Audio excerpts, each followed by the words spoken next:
Well, let's get into the calculation of how much you can be receiving. I think people want to know numbers, and I know that you have some generalist probably numbers of way or ways of calculating it in a general ballpark number.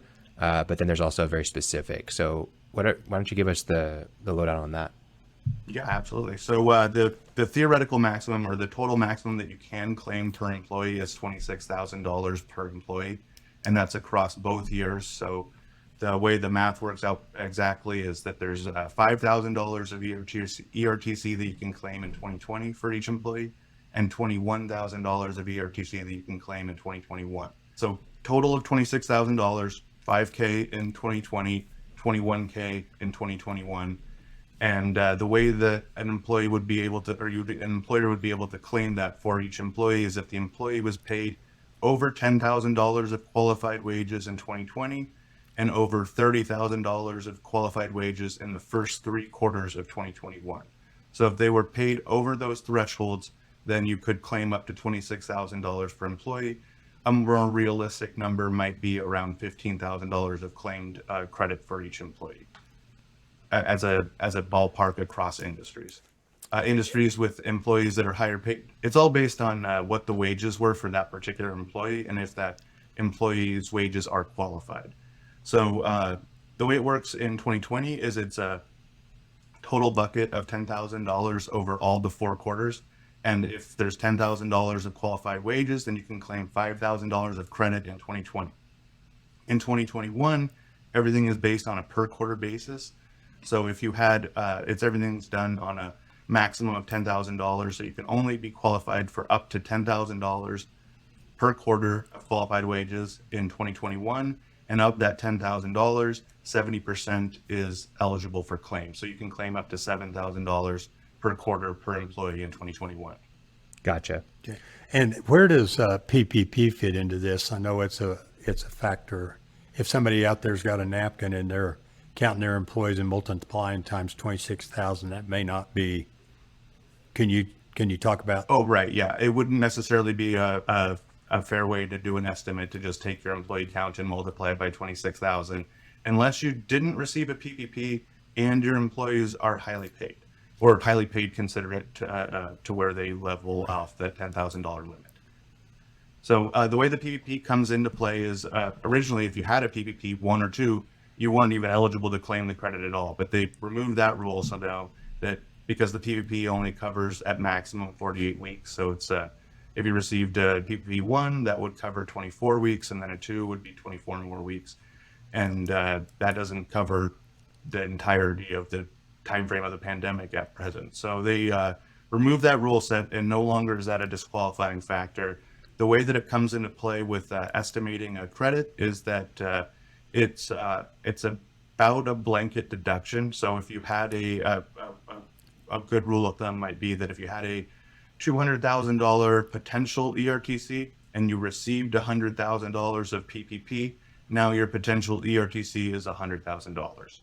It's not exactly that straight deduction, and the reason is that there's a lot of factors that can offset that. There's the excess wages and there's the owner's wages. So if the way it works with the ERTC is that owner's wages and relatives of the owner are not eligible to have their wages considered for the ERTC. So if you're an owner and you're also an employee and you're paid as a W-2 employee, those particular wages for you are not counted, and also for your relatives, and that goes out pretty far to even include nephew and daughter-in-law, etc. So it goes a pretty far range of families considered that's related to the owner. Those wages don't count. However, those wages can be used to demonstrate allocation from the PPP. So if the owner received $50,000 in wages and we're still going back to that $100,000 PPP, we can say that a certain percentage of the wages that the owner received was covered from the PPP, and then therefore the deduction of the PPP from the ERTC would be a little bit lower.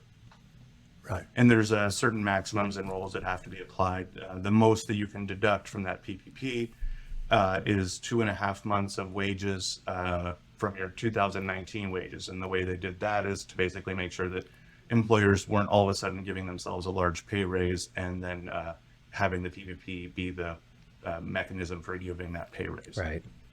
Well, obviously, there's a lot of math going on here and a lot of different calculations. And for any business owner, it's not easy to think about those things. Obviously, you do want to receive the money if it's available and free, and it's maybe not necessarily free in a way you are going to be taxed on. Is that right? Like Marvin mentioned to begin with, I'm not a CPA, though our team is comprised of CPAs. So the advice that I'm providing isn't financial advice. But the way that the credit is set up is that it in and of itself, it's not a taxable object. However, the wages that the ERTC covers are no longer going to be deductible on your 2020 and 2021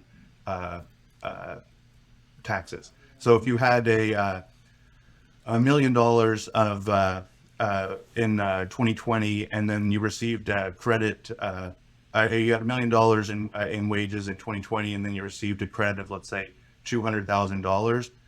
Well, if you deducted all million previously, now you're only able to deduct that 800,000. Gotcha. Yeah, I'm not an accountant either, and we're just talking and telling everybody to get with their accountant. But in my case, I will have to file amended tax returns.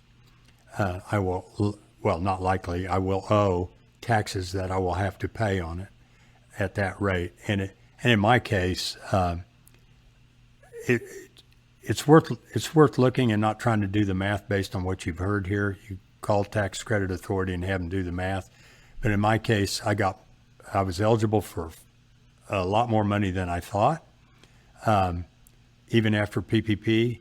But after paying Dan's firm, you have a fee for doing this based on successful recovery when recovered.